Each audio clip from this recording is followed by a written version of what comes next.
guys, welcome back sa ating YouTube channel. So for today's video, gagawa ako ng special na lulutuin natin dahil umabot na tayo sa 500 subscribers. So tara, samahan niyo akong maghanap ng ating lulutuin.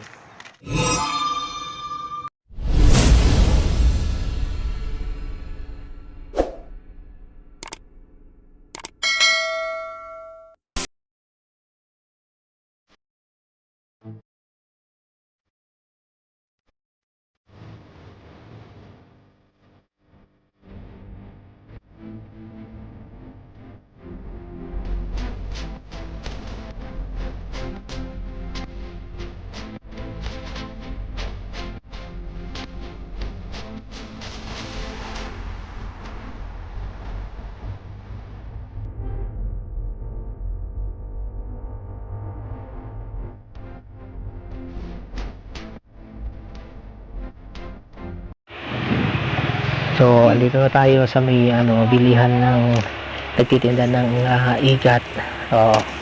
Dito sa may igataran. And tinanong natin kung magkano. Sabi nila 300 daw ang 1 kilo. So, bumili kami ng 1 kilo lang.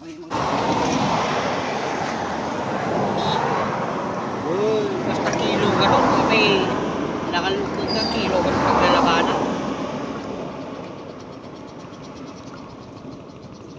Manoran. Sama? Isang kilo? Nem? Oo. Yung mga tigal, limawin din yun. Awan tawar na tan. 300 lang na. 20, ah? 300 lang na tan. Kamlatak, 20. Konsuelo kon. Presyo na kami na. So, andito na tayo guys sa bahay natin. Sa bahay namin pala. And ayun, lilinisin na natin yung igat. So, ang ginawa namin is lagyan namin ng mainit na tubig. Tapos, para matanggal yung lansa, ang ginagawa namin dito sa amin, yung abo. Sabi ko YouTube abo. Ayan. Para matanggal yung, para madulas. Matanggal yung dulas-dulas. Tapos, pagkatapos niyan, hugasan natin mabuti. Kaya ganyan lang siya. Tanggalin mo lang yung parang madulas dun sa may balat niya.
So ito na guys, nalinis na natin yung igat at nahiwa na rin natin.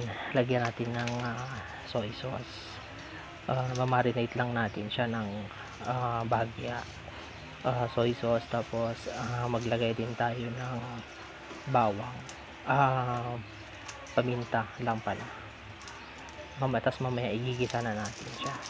So paminta, lagay lang natin ng durog ng paminta.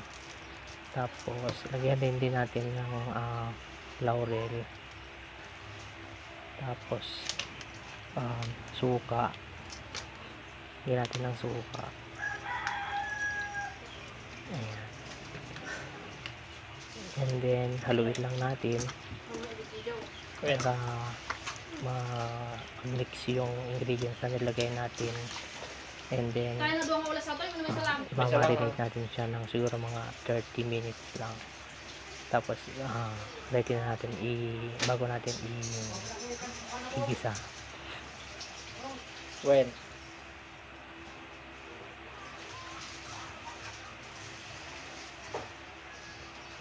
So, pwede na-marinate na yung ating isda. Igigisa na natin siya sa bawang, sibuyas, tsaka luya. So, nagpainit na ako dito ng kawali. Nalagay na natin yung oil. Make sure lang na mainit yung kawali natin bago natin ilagay ang ating mantika. And then, lagay na natin yung sibuyas. Kailangan mauna yung sibuyas para hindi masunog yung bawang. Yun yung tip. Tapos, yun, bawang. Sunod na natin yung bawang. Saka yung luya.